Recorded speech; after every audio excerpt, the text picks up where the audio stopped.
Good afternoon again, folks. This, unbelievably, is the 7th of our Burma Week programs. It's absolutely flown by. I've had some amazing talks. I particularly liked all of them, frankly. Robert Lyman last night was just stunning about Generals Wingate and Slim. And to finish it off, we're moving to the American contribution to the Burma campaign. Well, one of the American contributions. There was the flying over the hump as well, which we'll cover perhaps in our second Burma Week. But joining me tonight is John McManus, something of a World War II TV regular now. You must be up there for the record number of appearances. Ben Main, I think, holds it with 7, but you must be getting close. You put up with me a lot, and I appreciate it. Well, we love what you're doing. And for those who are not aware, John McManus is in the middle of a trilogy of books about the Pacific campaign from the point of view of the U.S. Army, and Fire and Fortitude came out last year or the year before now? 2019. 2019, and it's an award-winning publication, and you jumped in to talk about Merrills Marauders, or the 5307th Composite Unit provisional. Is that right? That memorable title. Not generic at all. I know. Better known as Merrills Marauders. So we do think, John, when we think of the Pacific campaign as kind of the US in the island hopping and British in Burma, and it does more or less fall that neatly, but not completely.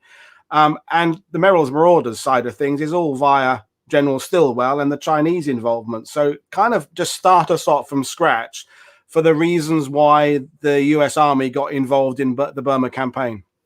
Yeah, so of course, obviously everybody knows what had happened beforehand with the Allies getting kicked out of Burma and the importance of having a landward supply link to China. Stillwell, by the early 1944, has been working toward this for the better part of almost 2 years, and so he desperately wants to have some level of American ground combat troops involved in this, having seen, of course, what Wingate pulled off with the Chindits in 1943. And really what Stillwell wanted more than that was, of course, multiple U.S. infantry divisions, at least a half a dozen, some of which he would use not just in Burma, but alongside the Nationalist Chinese in China as well. But this was just pretty much a non-starter strategically, and the powers that be. And the best it could give him is basically a kind of misfit infantry regiment size unit, which is this 5307th, which of course we know is Merrills Marauders. They also codenamed it Galahad, and I kind of am intrigued to call it that in a way. In my book, I've almost sort of taken it in that direction, because Merrill is actually not present through major portions of the campaign. And it's really no commentary on him. He was a fine commander, but he had physical weaknesses, the heart attacks and whatnot. It rolls off the tongue, doesn't it? Merrills Marauders. I mean, yeah.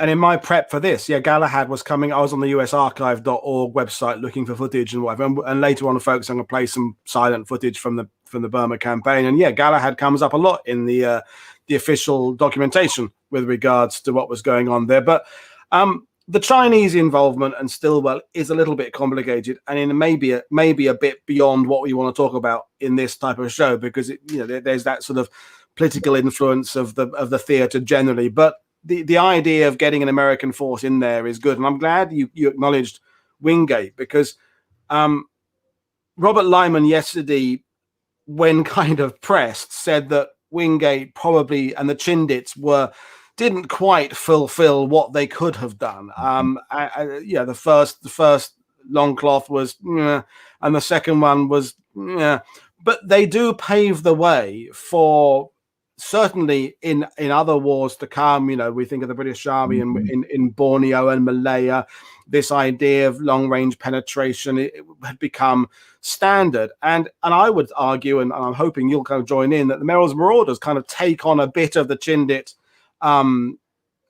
ideas and kind of adapt it and meld it and give it some American twist and do something perhaps better with it. And I do understand when we're talking about the operations in Burma, to the folks that are watching, it's very difficult to explain the navigation of it, because there aren't that many maps. John has not yet done the maps for his forthcoming book yet, otherwise we could use them. We're stuck with the kind of the official US Army history ones, which aren't very easy. But basically, we're talking lots and lots of miles through the jungle to get to key locations. And I'll let you run through the kind of the three main Merrills Marauders operations. But we established in earlier shows, John, that Burma, it's all about these key choke points. It's all about the single road running through it, more or less a single road. It's the Myitkyina, which will come up later on.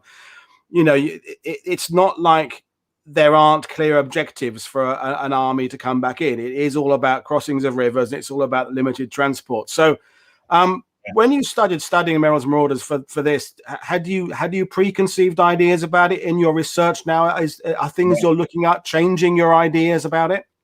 Yeah, I mean, when before I really got into great depth on this, Merrills Marauders to me were almost a kind of an exotic human interest story of raids behind the Japanese lines. Almost, it just seemed like that was the feel and flair of what's remembered culturally, particularly in this country, all those decades after World War II. But the campaign has much more fluidity and much more cohesiveness to that.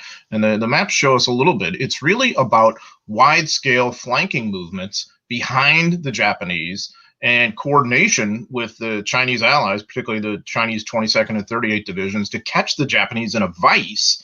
And Merrills Marauders become kind of the strike force for this. So I couldn't agree more that the Merrills Marauders are heavily influenced by the Chindits, in terms of the senior level leadership, because, I mean, actually Wingate is training these Americans when they get to India initially. And so he is sort of rubbing off on them that way. And he's doing this at this point, in the early weeks of 1944 with the expectation that they're just going to be added to as Chindits. So here we have what I think is a situation almost reminiscent of World War I on a much smaller scale, which the Americans come into play and their allies think, okay, we're going to feed them into the line where we need them or use them as part of our larger unified command. And the Americans basically say, no.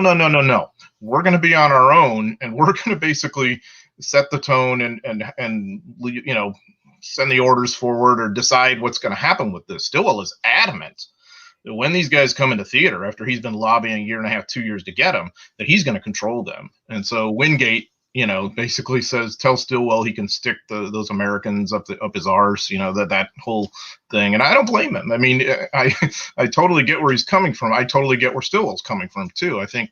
But it's in a way kind of a microcosm of the theater and the different agendas.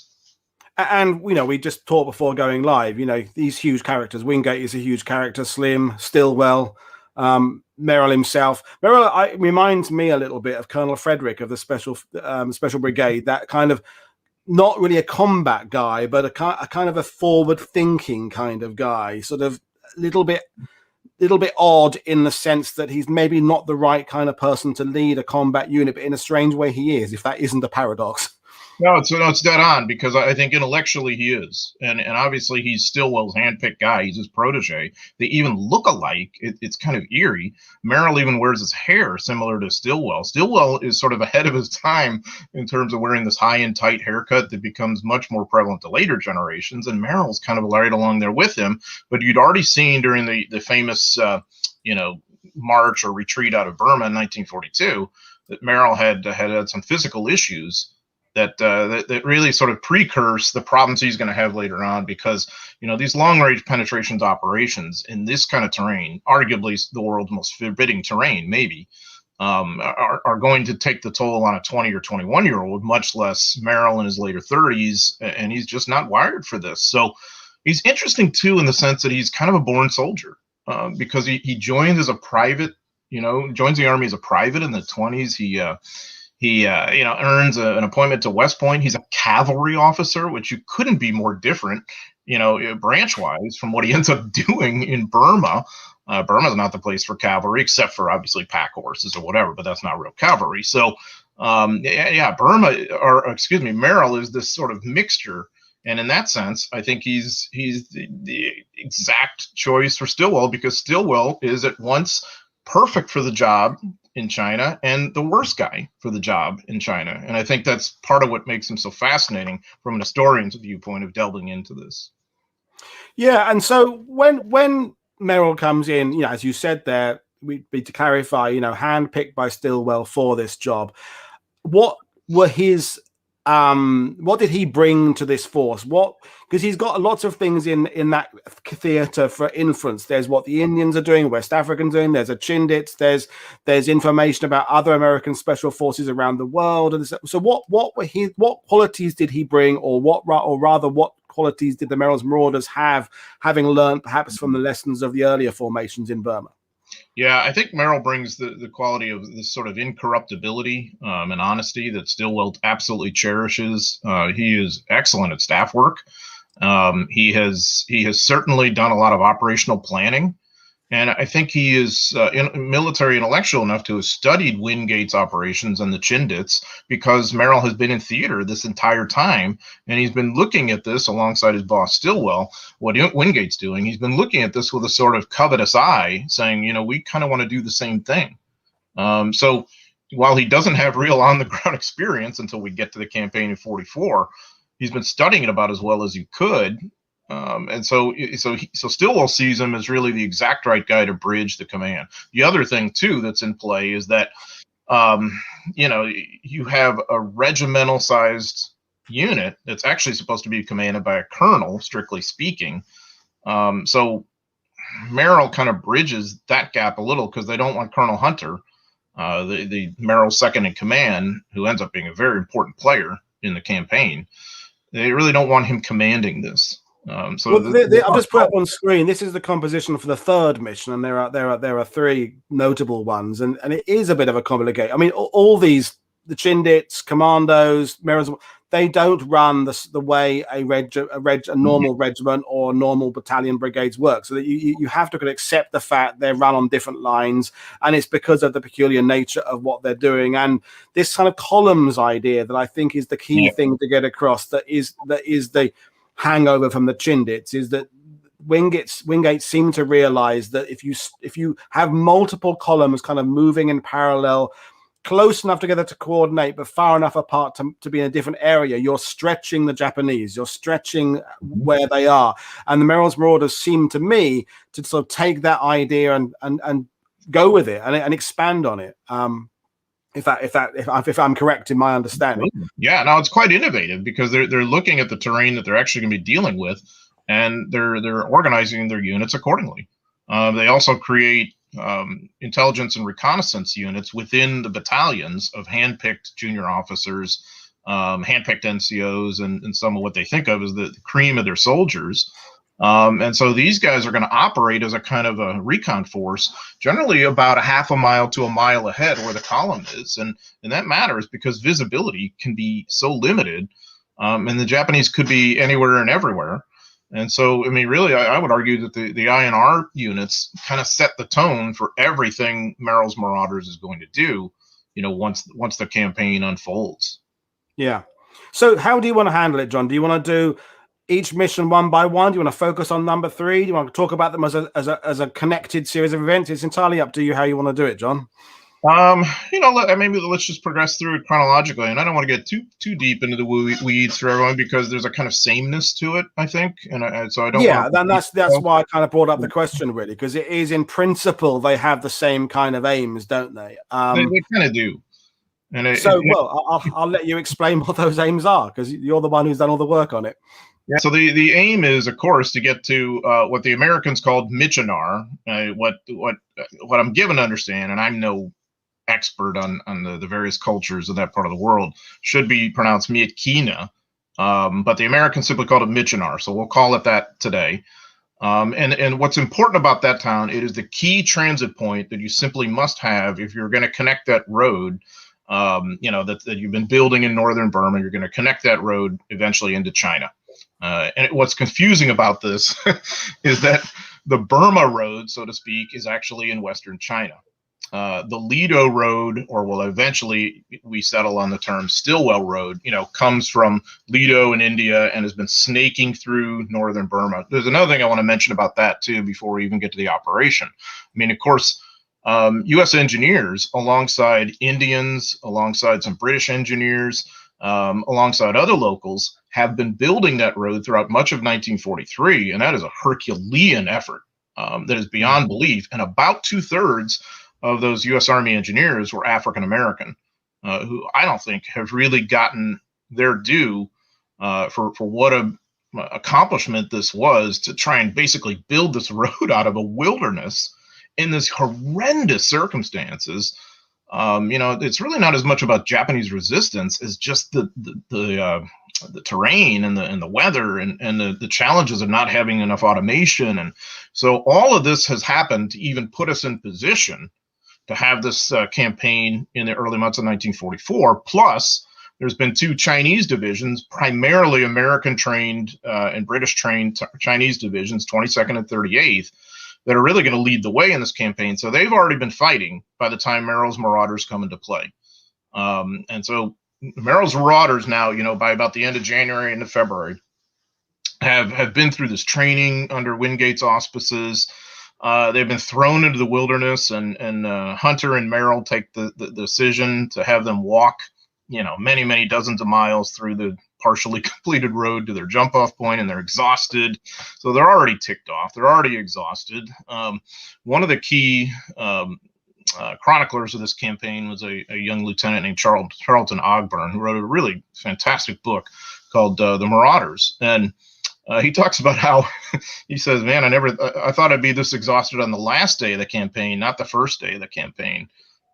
So in that, I think this is quite interesting, because Hunter and Merrill obviously are fine professionals, but they're more from the kind of straight-laced vast majority part of what we call Big Army. They have not necessarily listened to the advice of another colonel named William Piers, who's been working with the Kachin guerrillas, as with the OSS and the clandestine side, the special operations side, what we would later call.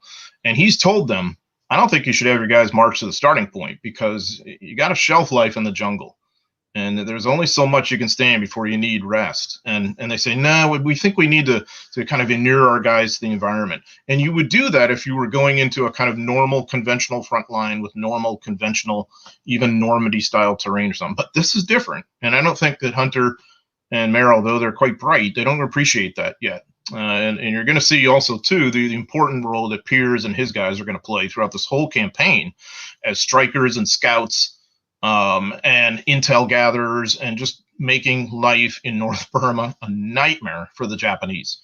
The Kachin guerrillas really play the lead role in doing that. And we established in the earlier shows this idea of how just the distances. So, the Chindits always starting everything knackered, because you're always knackered, because, there's the malaria, there's a disease, there's a temperatures, everything else like that. And so you're always starting at less than 100%. And I think that's a kind of a general failure to kind of misunderstand that terrain there. And I'm just going back briefly to the Burma Road. It's important to remember as well just how huge that was as a news story around the world. Hollywood made 2 films about it during the war. There's loads of stuff on the archives about it. That was a real sort of statement of intent, was it? It was a statement of technology and cooperation. It was huge, and yet there are people today who haven't heard of it. But back then, it was almost Maginot Line from 20s in its scope and it's the enormity of an engineering project. But I can't digress with that. But we did have a question coming. I'll just attack it now while it's there. Philip Graham Woods says, if Burma is British territory, why is Stillwell able to take over and run an independent campaign, even though he is supposed to be under SEAC? Stillwell slags off the British contribution right through. There is this kind of political thing about the Mountbatten and who's in charge and things, because Burma is a British campaign, but at this point, there is a hierarchy of command running a bit like SHAEF back in ETO, isn't it? So it alternates British American, because everybody has their interests there. Is that fair to say? Well, I think it's definitely fair to say, and it's a really good question, because that is actually how it should run. Technically speaking, it should run under Louis Mountbatten. I mean, that's the way it should be. But the other wrinkle is the Chinese-American relationship too.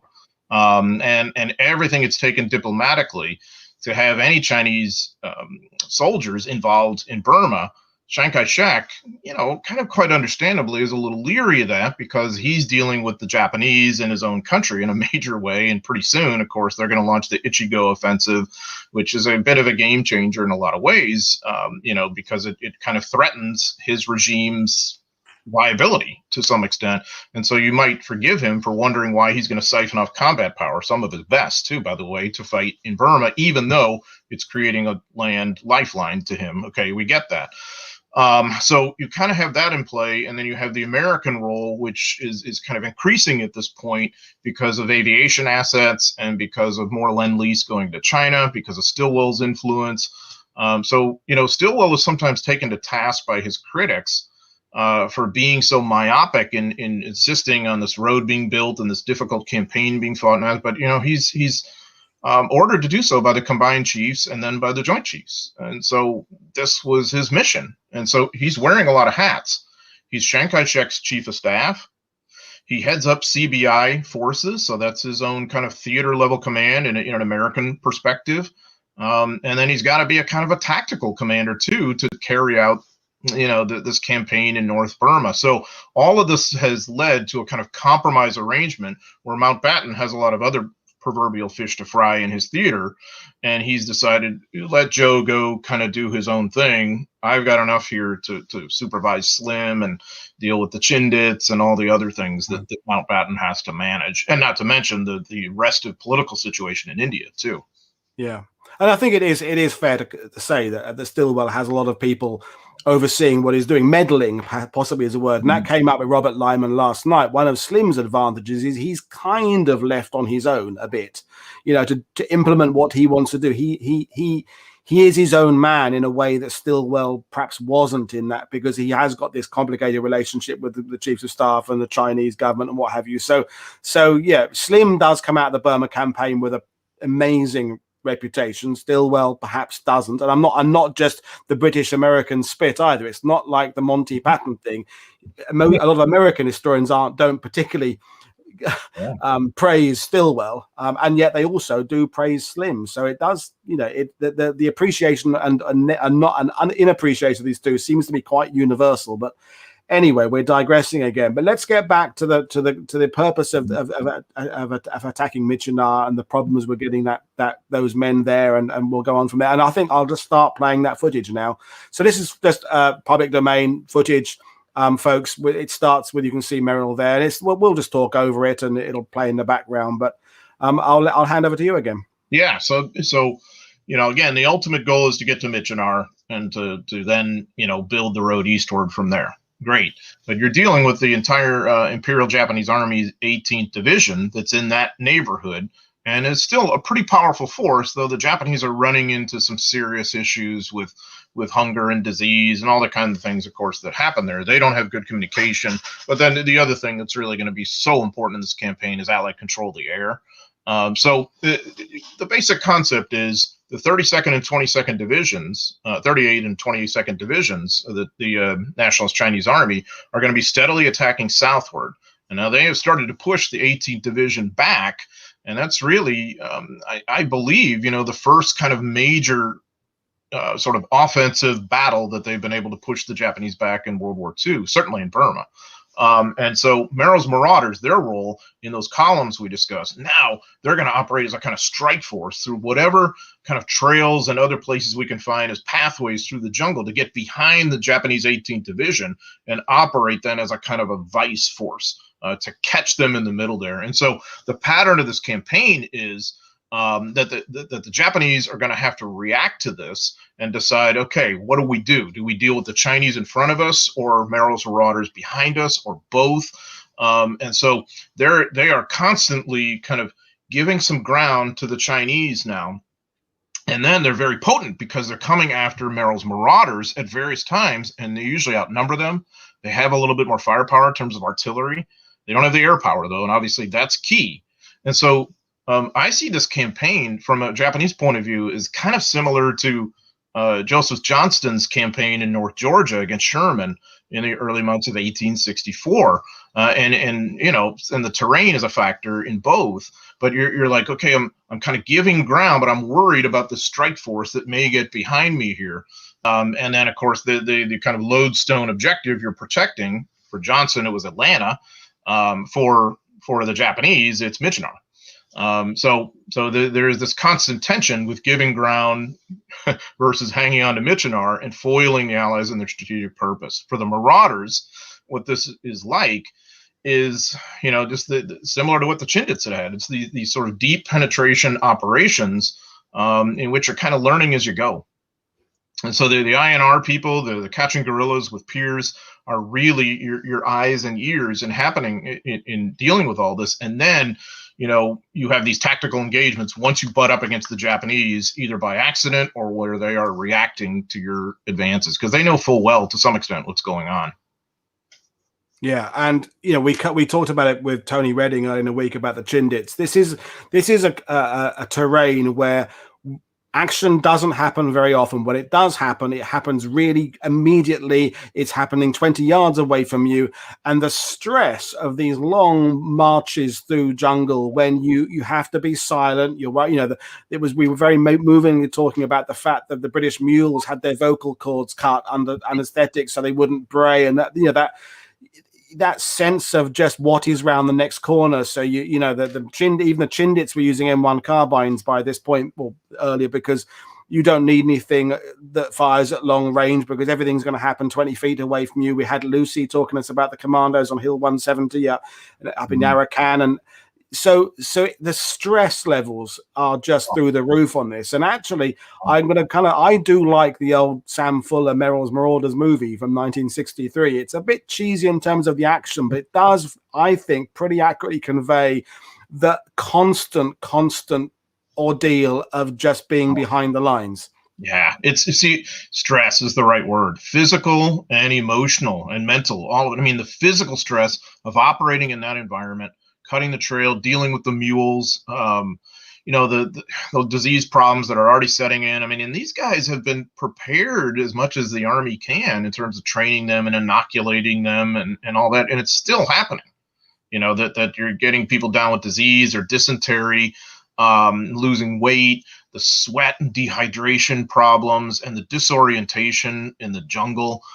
Just this terrain that is just setting the tone of your life in every way. And then the mental and emotional stress of wondering where the Japanese are, where the next fight may be, or how far behind the enemy lines you are. This is a campaign that is a really odd mixture of kind of old school, almost like 19th century style military operations with the use of mules as your main, transit source for your supplies, married with modern air power, dropping the supplies to you. And I think it's the latter that dictates everything in this campaign. The fact that Merrills Marauders can rely on fairly reliable air power to drop them reasonable amounts of supplies so that they can exist. It's not, it's not a great lifestyle. You're not gaining weight. You're not happy about it, but you are subsisting on K rations and whatever else. So most of your time, if you're one of these guys, is spent just sort of putting one foot in front of the other, staving off the heat, going maybe 10 plus miles a day, depending. The other thing too, crossing water sources many times, small rivers, big rivers. It's not unusual for them to cross a river a dozen times because they're they're winding around. And so you're dealing with that too. And each one requires discipline of one group covering the other while they cross the river. All this requires a lot of mental discipline. And thank God you missed, John, with Tony Redding, the leech on the penis story. But it's those from Vietnam. Yeah, I mean, yeah, and that, the way I kind of put these shows together is, yesterday talking about the generals and leadership, and James Holland gave us an incredible overview, and then Tony would just talked about the Chindits and just what happened to these people. And folks, you can apply all those same things that Tony said about the Chindits to Merrills Marauders, that just dealing with dysentery and weight loss and disease, and knowing that you have to keep going because you can't really be left behind. There's not a regimental aid post 500 yards behind you in a jeep that can take you back to a hospital. You've got to walk yourself out, or maybe hope for some kind of airlift. But you just have to keep going. And Tony at the end of his show, movingly saying about how Chindits veterans were confessing to him how they were shooting their buddies at the side of the road at the track, so they wouldn't be captured by the Japanese. We can't. I'm a Normandy guy, I'm a Normandy guy. We get some nasty stuff in Normandy, but not that day-to-day, just insane levels of stress, and you can see it in the footage there when they're pushing the mules up there. You can feel the exertion, you can feel the fatigue just seeing those, even though they're poor quality and silent. It's all coming, it's being conveyed there perfectly. But well, I'll hand back to you, and as they're pushing. So there's 3 operations. It's kind of part 1, part 2, part 3, but it's all basically pushing towards Myitkyina, isn't it? Exactly, it really is. And so, I mean, one of the key moments in the whole campaign happens at a like a remote outpost called Napunga, in which Lieutenant Colonel Frank McGee's 2nd Battalion, because there's 3 battalions. His 2nd Battalion is basically ensconced on some high ground. And really quite remarkably similar terrain aside to what happens in the latter stages of the Battle of Normandy, where you have some fairly powerful German mechanized or strike forces that are trying to retreat, that are going to run into Allied roadblocks or Allied units that are in their way.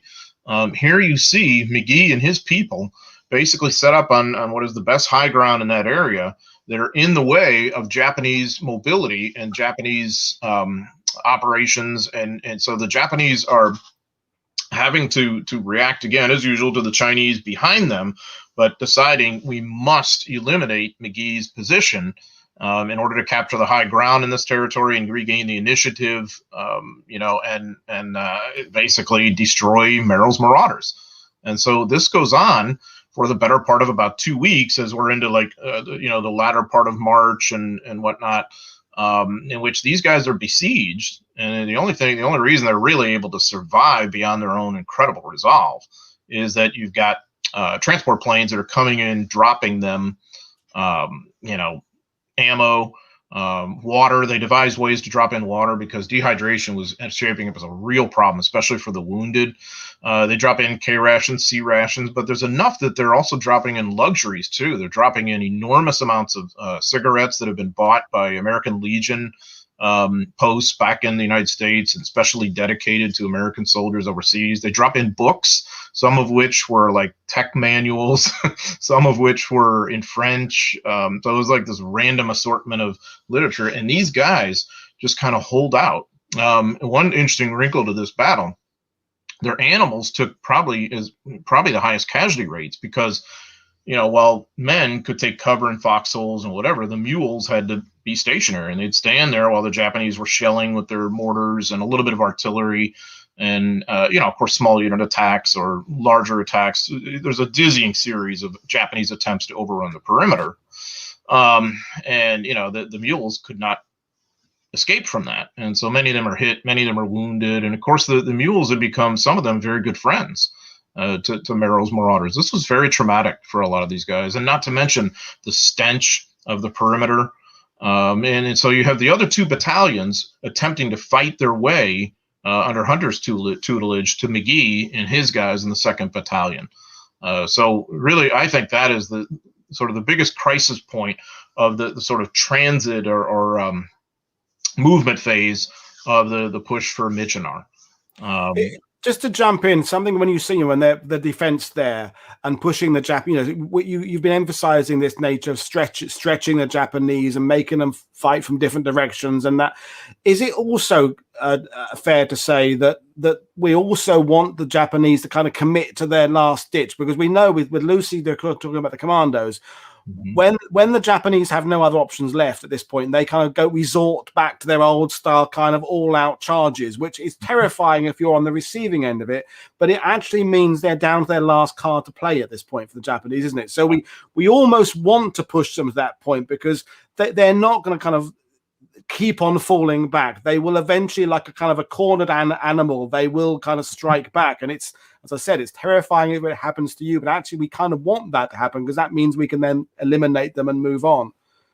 Absolutely. I mean, I think that's true here and throughout the entire Pacific War. You would much rather face the Japanese attacking you than defending somewhere from within a prepared position in which he's going to fight to the death and probably extract some pretty serious casualties. In this case, though, as you said, Paul, exactly right. It's terrifying when they do attack. They're really playing to the American advantages of firepower and tenacity, and so, yeah, when that happens, the Japanese are going to be in trouble. There's another key moment here, or an incredible guy, Sergeant Roy Matsumoto, a Japanese American who actually has family members who are interned in a internment camp back home, has nonetheless spent a good bit of his childhood in Japan and understands the language and understands in particular the dialects that were common among the Japanese units that fought in Burma.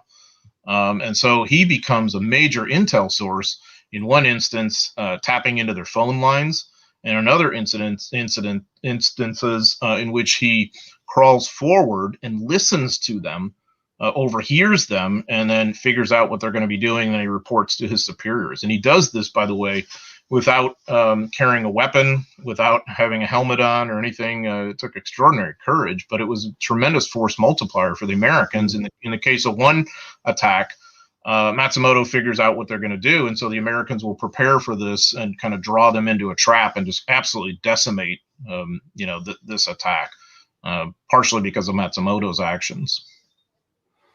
Yeah, so as we push towards figuratively and literally towards Myitkyina, which is the goal, by this point, they're already suffering in numbers, the casualties, and so how many started because you said they ill-advisedly walked to the start off point rather than using transport, but as they kind of get, because it's sort of, we're talking March, April, May is the main area, which is interesting because the Chindits, one mission alone took nearly 3 months, but this is sort of three set parts, but they're now at a low ebb in the sense that Merrill himself is ill, that they're losing men, even though they're getting the resupplies. Just as we know from the studies done by people like S.L.A. Marshall, that too long in the field is too long. Doesn't matter how good you are, how capable you are, several weeks of sustained pressure like that, everyone starts crumbling. So what was the solution within the force to keep morale up and to keep this sort of fighting edge when you're there for so long? Was there any sort of secret ingredients that I don't think discovered? I think it was just peer pressure. I think a lot of these guys were, thought of themselves as misfits already. Some of them have come from a remote garrison in Trinidad, and had wanted to get some action in the war. Some of them had been stationed in cold weather climates in the U.S. and wanted to go somewhere warm. They got that wish, and of course they've been through a lot of heavy training. Some of them, I should point out too, had fought in the South Pacific, had been in some serious combat there, places like New Georgia and Bougainville and whatnot. And so, they knew their way around combat, and they had a great deal of pride. An example I would give is a young junior officer named Logan Weston, who is every bit as sort of spiritually religious as he is a hardcore combat soldier. He's known as the fighting preacher, So you have some pretty good small unit officers or small unit leaders, junior officers and whatnot. So I think it's really that, because there's not a lot of enticements there, and Myitkyina doesn't really do it for you the way Paris would or something like that. You're not necessarily going to have a big blowout when you get there, but Merrills Marauders were a kind of hard-fighting, hard-drinking group in terms of how they had operated in garrison. And then a little later in the campaign, you're going to have the rumor circulate around that if you can capture, the next objective, that you'll be withdrawn and they'll have a big party, if this kind of thing. So Napunga is a kind of key moment. When McGee's battalion survives, Merrills Marauders come together again. They hook up with the Chinese. And the Japanese are then going to have to retreat to another stage closer to Myitkyina. You've bought a lot of territory, you bought some time, but you still haven't got the objective yet. And so one of the things I wanted to draw into this is Stillwell's role. And in this, you see kind of the strengths and weaknesses of Stillwell as a leader. Almost any staff member who worked for him tended to have great loyalty to him because he was so honest.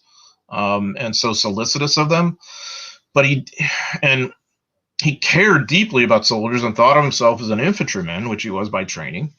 And yet he could not seem to relate to the soldiers mano a mano. He would tend to observe them rather than converse with them. And so the average marauder has just heard of this guy or maybe seen him once or twice. And as they're continually prodded and pushed and sent beyond their limits, Stillwell becomes in the minds of many this sort of slave driver, this callous, horrible guy who is just using them up. And I think he loses some major leadership opportunities because he's been there as part of this, not always at the front, but he has seen these guys a lot. He is in Burma. He's immersed in this himself, and yet he hasn't forged those relationships. And I think if he'd done this, the morale probably would have been a lot better. That's just my opinion. Yeah, and that's where he so differs to Slim, isn't it? That's where, not that they're comparable in some senses, but that, you know, Slim was, as Robert Lyman said last night, such a people's guy, and he was a bridge between kind of working class, middle class, upper class. He was a bridge between the men and the officers. He was one of those, the opposite of Montgomery in a sense. He was, a completely people person and would empathize with the people under his command. And Stillwell, by this point, I agree. He comes across a little bit, not aloof isn't the right word, but just uncaring, possibly. Just that it's all just commodity. It's what they think, but he isn't. I mean, he's, especially you look at his diary, you look at his writings, his letters to his wife. He really is quite a nice record for us behind. And he's just completely immersed in this, and he cares deeply for these guys, and yet he can't express it. He's, it's like a parent who can't express love somehow, but has love or something. I mean, it's just, it's very hard to put your finger on it, but you can definitely see that he just can't quite connect the same way that Slim does. And yet he and Slim get along very well. Slim is the rare British officer whom Stillwell likes. And Slim thinks reasonably highly of Stillwell, and they work together pretty well in this campaign under some serious stress. Again, I guess what I'm trying to emphasize is Stillwell is a very amorphous and ambivalent kind of commander in many ways. He has great strengths and great weaknesses on both sides.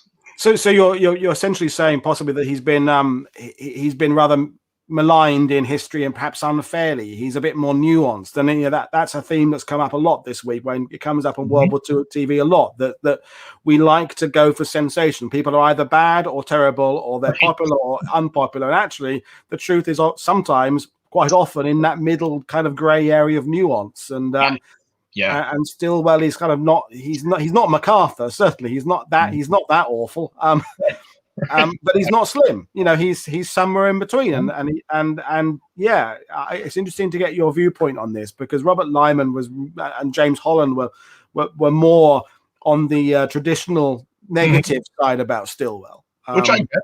I totally get why they would be, and I would get why any Marauder would feel the way they did. But in fairness to Stillwell, he's been given this one regiment to accomplish this major strategic objective that he's been dreaming of for a couple of years, and that, remember, Combined and Joint Chiefs have ordered him to do. So this is what he's got. In a typical infantry regiment in Normandy or in Italy, or I don't know what island battle, whatever we happen to be talking about, they're going to be used up like that. We all know that. And so what usually happens is they're reconstituted with replacements and all this. Well, you know what? In Burma, you're pretty much not getting that. So what you got is what you got. And the other thing, too, once you have the big Japanese attack with Imphal and all that, Slim has really gone out on a limb to say to Stillwell, no, keep doing what you're doing. Keep pushing for Myitkyina. We don't need you to come back here and help us, which Stillwell would have been willing to do, but it was worried about it, too. Slim demonstrates a vote of confidence in him. And so Stillwell can't say, oh, you know what, I'm just going to hunker down and sit here. While Slim is doing the real fighting against the Japanese over on the Indian-Burmese border. The other thing, too, Chiang Kai-shek. He's trying to get Chiang Kai-shek to agree to get the Y Force to cross the Salween to help out this whole campaign. Chiang Kai-shek's worried about the security of his own country. There's the Lend-Lease thing playing out. You got all that, too, and you've had the 38th and 22nd Divisions in play. And so if he's just sitting around saying, okay, Merrills Marauders, get well, get healthy, we'll wait, you're going to have problems with the Chinese too, much less whatever the Japanese are going to do in that interval. So for whatever reason, all these things, Stillwell kind of has to do what he does. My problem with him is that he doesn't look at these guys face to face and say, guys, this is the situation. I know it's awful, but we don't have much other choice. And I believe, knowing Merrills Marauders, that most of these guys would have responded pretty well and said, oh, I know it's really awful, but I'm up to it because that's why I volunteered for this kind of thing. And I'm going to do it for you, General Stillwell. Instead, he's this abstract figure. And I think he's sort of survived as that sort of, phantom image in the minds of many historians too, understandably. But I think when we pull the lens back a bit, I don't know that he's got a lot of other choices, good choices at least. And I think also one of the things I'm learning this week hosting these shows is that it seems historians have tended to focus on one aspect of the Burma campaign. So British are focused on the Chindits and or the Gurkhas, whatever. And there's a little bit of a lack of a setting of context here. Mm-hmm. And we can understand that at the time, men in Merrills Marauders in the columns there didn't understand the big picture. They didn't know what was happening with the Hump or Chiang Kai-shek's forces somewhere else. They were, but even today, even 70 plus years later, I still don't think we've connected the dots correctly on this, and everything's been analyzed individually. And you said something very important, I think, earlier, when there's no Paris at the end of the Myitkyina. There's no hoisting the flag over the Reichstag kind of moment as a feeling of accomplishment. And again, the Sam Fuller move in the 60s ends without that. It just ends with just worn out, beaten up men sort of still in the jungle, having not really seen the results of their efforts, with lots of dead comrades around, and also lots of dead Japanese. I think Sam Fuller hits it nail on the head there, that sort of complete sense of anticlimax. There is, yeah. I mean, it's just a horrible place to be, and you're not going to go to what you would think of as civilization and be able to party and be acknowledged for your accomplishments or any of those things we associate with Europe. You're just not going to have that here. And I've always thought that Sam Fuller was trying to give an homage to guys who just happened to fight in a terrible place. And I think that's part of the strength of the movie. So yeah, maybe Myitkyina is that sort of, I call it in my book, a kind of El Dorado out there, for Stillwell and some of these guys. But even so, once you get there, it's kind of an anti-climax. I mean, it's nothing. It just happens to be the strategic location of this road. Great. So you take the airfield, and then what about the town? And so there's always something more that has to be done. And and the other thing too, once you get to that point where they get the airfield of Myitkyina, how are you going to exploit that? Are the Japanese going to counterattack and take it back from you? And Stillwell has to cannibalize 2 new engineer battalions that have been sent to build the road, and he's got to send them in as infantry, and he doesn't have a commander, and so it's all on the shoestring in this point too. So I think he's juggling that, much less what's going on in China at this point, and much less his relations with the British, which he has really complicated by his own biases. He's a man of tremendous honesty and incorruptibility, but also self-defeating biases. And one is his hatred of the British. If he doesn't have that, I think he's going to partner much better with them. He works well with Slim, but he could have worked better with Mountbatten and of course, Alexander before that, and others too. Just in my view.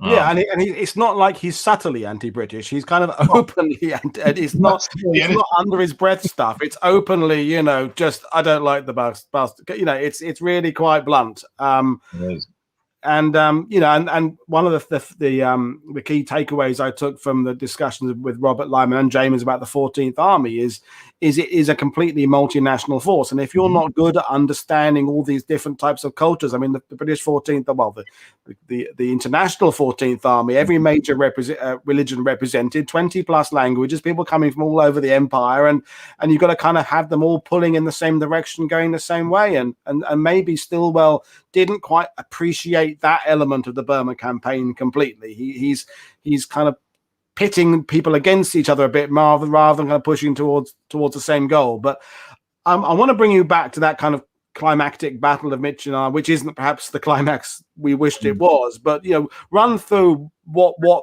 the actual battle entailed there. You kind of have already, and what effect it had, and how it was what the success was of it. Yeah, so you've got the remnants of the Japanese in the area. I would say it's kind of a battalion-sized force that you're going to encounter at or near the airfield. You need the airfield first, and what Stillwell wants to do, capture the airfield, and then bring in airlift with supplies and more troop reinforcements and whatnot, and then quickly move on to capture the village and the road net and all the things we want Myitkyina for. Well, to do this, of course, you now have Merrills Marauders, but mostly on their last legs. Hundreds upon hundreds have been down with disease or evacuated, some combat wounded. Of course, you've had some who were killed in action. You have some who have died of other causes. These guys have reached their physical, mental, emotional limit, much less the Chinese too, who are now alongside them as well. I mean, these guys have been fighting in the same jungle, and they've been taking higher casualties. They've been taking on more Japanese formations per capita. So you're trying to coordinate with them this movement for the airfield, and you're trying to do all this under the stress of whatever Chiang Kai-shek's going to do with the Y-Force, the whole thing going on at Imphal and all of that. All of this kind of stuff is, and so one thing, without too much of an aside, one thing that'd be great is if you had a real scholar who could really juggle all those balls of providing everybody's perspective to put this whole thing together. Because I think we have looked at it in a disjointed way, and I'm as guilty as anybody, just looking sort of at the American part of this. But so it's quite a complicated operation, and yet you have the advantage of air power, and the Japanese are in even worse shape. Around in and around Myitkyina. Some of their guys around the Irrawaddy River and whatnot are about to die of disease. They're in horrible shape. And they've gotten thrashed by Merrills Marauders to a great extent whenever they've dealt with them tactically. So Stillwell is in a position of being, however many miles away. It might as well be a world away when you consider the terrain, but he is sort of listening in on the radio chatter, very much anticipation, him and his staff huddled around a radio, and they've had these preconceived, prearranged actual code words that mean different things. And Merchant of Venice means we've taken the airfield. So Merrill has worked that out with him. He's been down with a heart attack and then evacuated, recuperated, and now he's back. He's about to have another heart attack.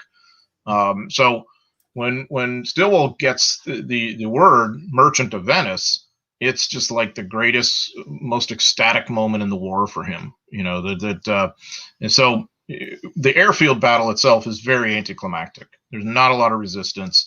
It takes a few hours for the Marauders and the Chinese to basically overrun. And then there's a fiasco where Stillwell's air commander has sent in the wrong units and troops that weren't necessarily supposed to be there. So there's a lot of confusion in the aftermath and all this. So nothing ever comes easy here. But yeah, when Stillwell hears that, of course, he takes to his diary just with ecstatic joy. But he's also Stillwell. He couldn't resist a jab at the sort of British hierarchy that he hated. He's like, oh, they're gonna really hate this. There's words to that effect, which is so pointless. But that's private, that he's saying. So the bad news though is that you get the airfield, but not the town. And so Myitkyina sort of starts to evolve into a siege. The Chinese units try and attack and take the town. It's a fiasco. There's heavy losses. The Japanese are still strong enough to hang on. So it ends up as this sort of protracted siege that lasts throughout the summer. And the concern is always that the Japanese are going to counterattack and take the airfield back. By this point too, but if you're still with Merrills Marauders or maybe Galahad, whatever we want to call them, still by June, July, you are kind of a fugitive from the law of averages, not necessarily like combat wounded, but disease and all the other stuff. And there's nothing worse than a campaign fizzling out without that denouement. That's nothing worse for it to be kind of forgotten. And by this stage, the island hopping elsewhere in the Pacific is kind of picking up steam. And there's these climactic moments of flag raisings and achievements and islands being cleared and clear stepping stones on the way to Tokyo and the defeat of the Japanese. But the Burma campaign does sort of kind of fizzle out, really, in a sense, doesn't it? And then by later in the year, events elsewhere become become more important. So there's a photo there on screen there showing just how much Merrill and Stillwell, as you say, look like each other. They look like an old version of the 1990s band The Proclaimers from Scotland. That's what I'm seeing, you know. I will mark 500 more miles anyway. So as an American with this kind of fresh analysis of Merrills Marauders, where do you think they sit in the kind of the ranks of the special forces? Are they misunderstood? Because you know the US Army goes from, as the British Army did, almost no special forces before World War II, to all the Rangers, paratroop forces, ski forces. You know, where does the Marauders sit in that kind of pantheon? I think with the Rangers. I think that's their mission. Everything's about patrolling. Everything is about deep penetration, long-range reconnaissance patrols, special strike force missions, and being a bear to deal with in any kind of tactical engagement, light infantry tactics. They're really good at all that. The Merrills Marauders are ahead of their time because, you know, the helicopter's about to come into being. And if the helicopter is in play, you're going to see Merrills Marauders operate quite strikingly similarly to what you're going to see a lot in Vietnam. Yeah. And not just like LRP teams or whatever, but I'm talking about larger light infantry formations like the 173rd Airborne Brigade.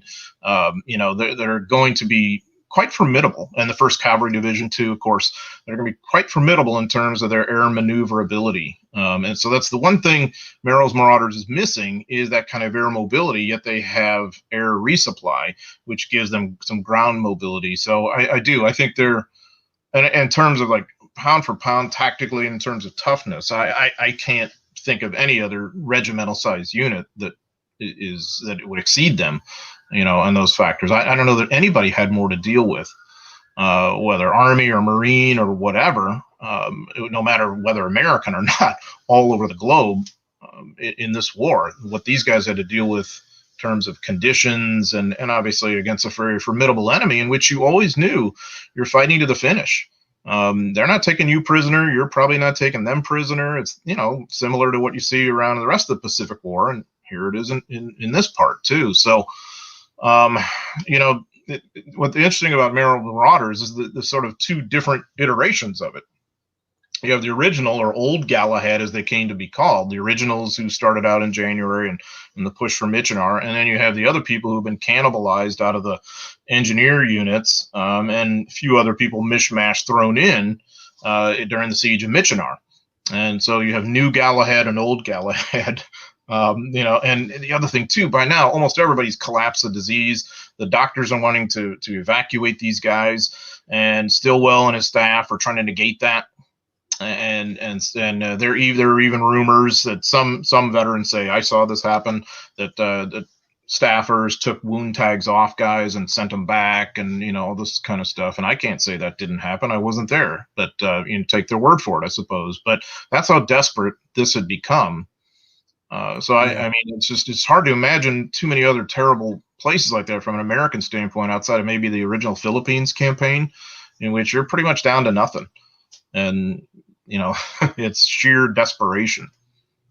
I think I liked your point about the comparison with the Rangers there, because it seems to me sometimes in World War II, we've kind of got the solution, but haven't quite found how to use that. So in the sense that when people talk to me on Normandy tours about how brilliant the Rangers, well, and I'm talking about the 2nd and 5th battalions, D-Day, extraordinary, yeah, but we don't know quite what to do with them after then. There's, you know, we kind of throw them into the Hurtgen Forest a little bit, and it's like we've got them, but we're not quite sure how to use them to their best. And that's where I think you have to see the next wars. You have to see the British development in Borneo, as I said, and Malay, and the Americans in Vietnam, as to kind of see a full result of the groundwork done here. And again, the revolution of the helicopter that changed things, and of course also put pay to glider forces as well. That ended up coming to a swift end. So we're seeing something begin and improve later after war, but we haven't talked that much actually about Merrill himself, other than the fact that, you know, he's in some ways he's a bit of a, the fact it's Merrills Marauders, as you say, he wasn't directly involved in some of these things there, but what's your take on him as an individual with regards to why his place in history has been assured I suppose positively. I don't think there's anything really negative about it I've read. Yeah, I think it has been certainly a positive view of Merrill, and I think that's appropriate because I think he did the very best he could. He had physical limitations that precluded him from really controlling this campaign all the way through. That wasn't his fault. In fact, even after he had his first heart attack, he refused to be evacuated until every single wounded man was evacuated. And initially, he wanted to stay, but they wouldn't let him. It took Stillwell interceding to say, you're being evacuated with a heart attack. And this is 2 days after he had it. So I think Merrill did everything to the extent of his powers. And I think also later on, after the war, he was a guy who looked out for the people who had been part of his unit. He always had that reputation. Most had a very high opinion of him. The problem with it is that we associate all this with Merrill, and I think Colonel Charles Hunter in his role sometimes gets overlooked. And I do think that's unfortunate, because if we really want to know who is controlling these guys tactically and who is really there with them and who's the stalwart all the way through, and I mean all the way through the end of the siege of Myitkyina, it is Hunter. And this is where politics does come into it, because obviously Merrill was Stillwell's fair-haired boy. Hunter was not. Hunter was really pissed off about the way his unit had been burnt to a cinders, and he didn't see the big picture, as we have discussed it today. And even if he had, it's small comfort, I suppose. So Hunter had sent a letter basically railing against Stillwell's staff. So this was like during the siege of Myitkyina, sends a letter and he gives it directly to Stillwell, and Stillwell perceived that as an oblique attack on him because he had great loyalty to his staff. So Hunter then kind of runs afoul of the sort of Stillwell influenced officers in the army, and he has a very shabby treatment and end to his army career. He doesn't become a general. He doesn't have any kind of new command. He's just used up in control of the American contingent in Myitkyina. He's never given full command of the whole Allied force, although he's very qualified. And so some, in his family and around him remain bitter to this day, and you kind of understand why they would. And talking about bitterness, one of the things that came up with Tony on the Chindits show is Tony said his own father, who was a Chindit officer, came back and, threw away his slouch hat, or burnt his slouch hat, threw his medals away because of a sense of betrayal and bitterness. And that was not just about the Chindits, but the general lack of recognition of what the 14th Army achieved.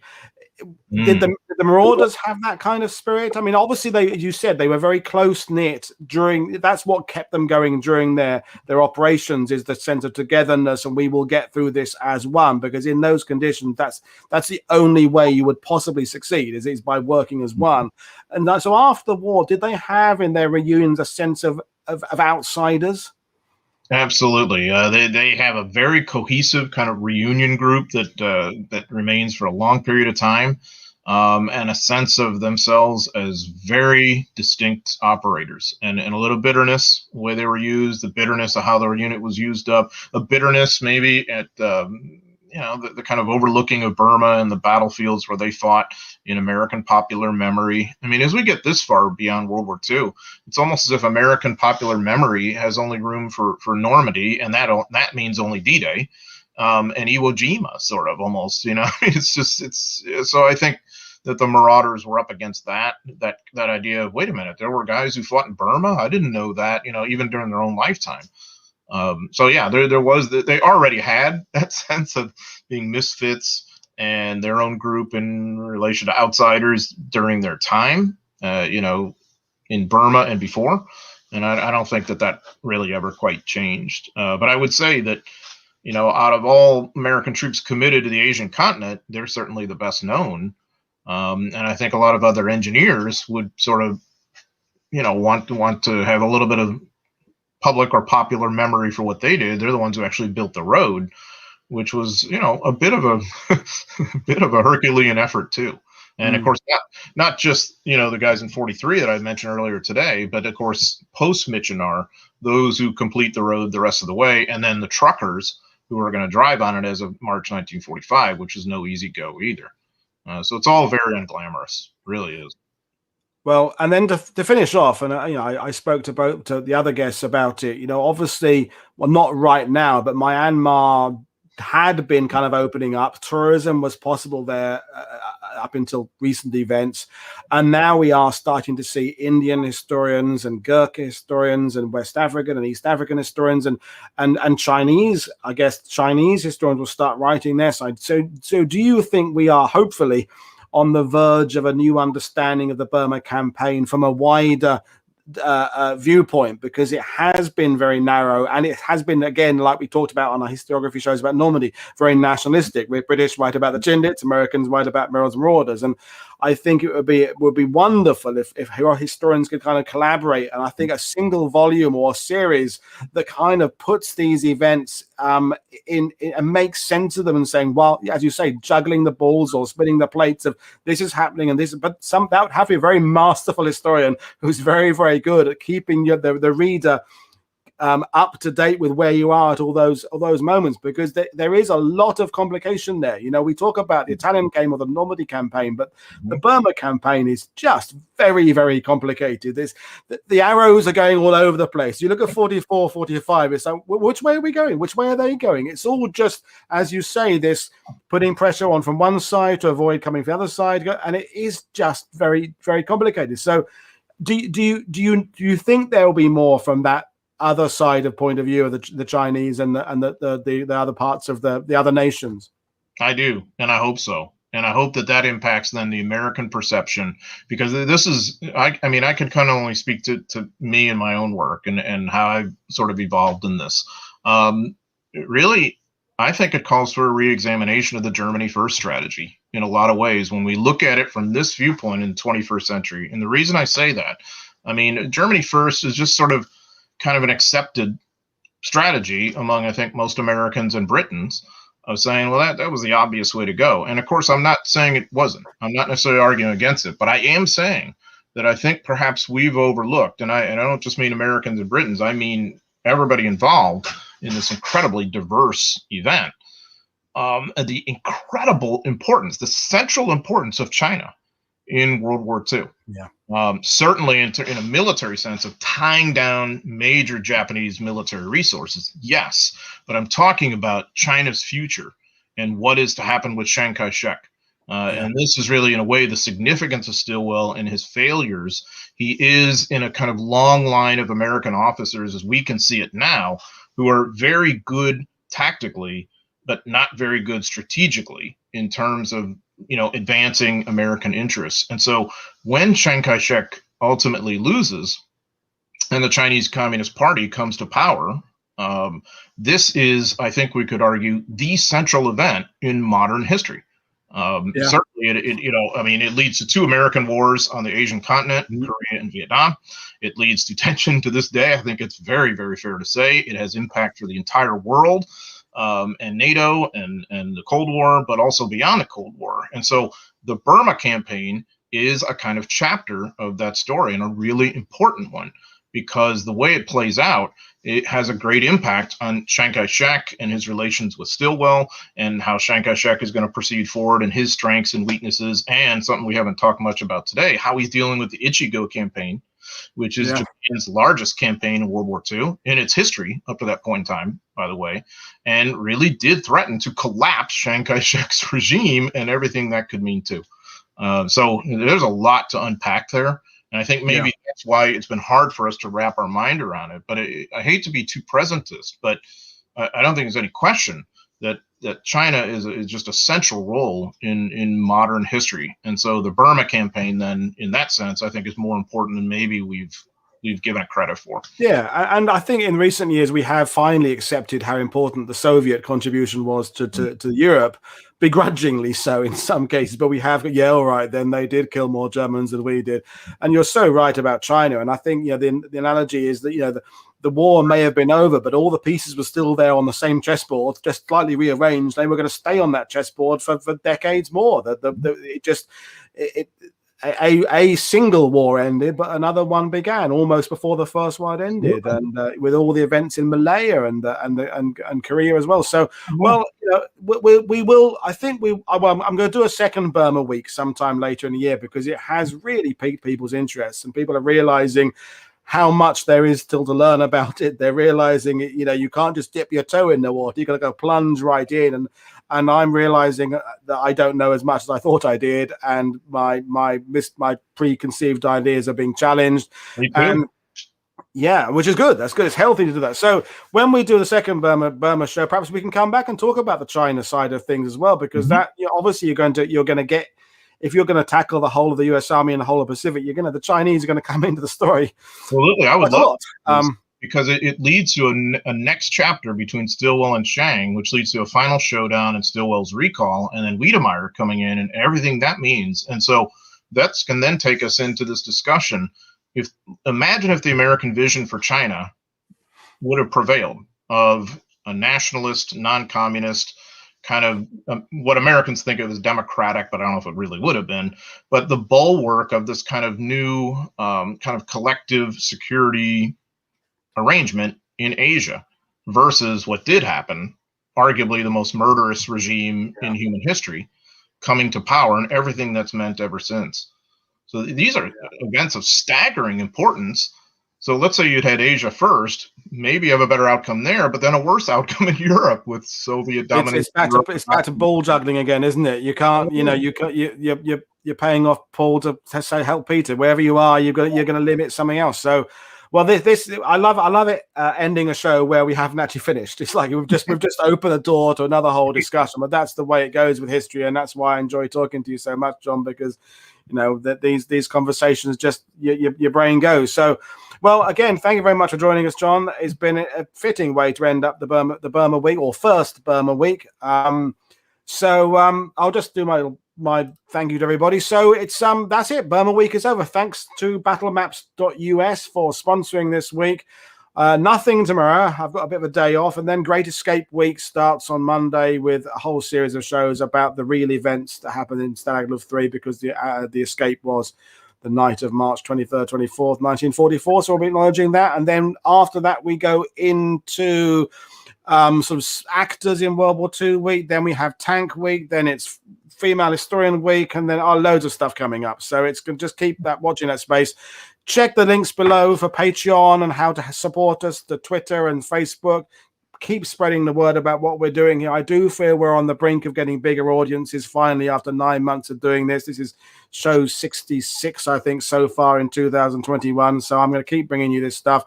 John, it's been a pleasure speaking to you again. Have a good Saturday afternoon and evening there. And everybody else, thanks for watching. I will see you again on World War II TV on Monday. Thanks, Paul.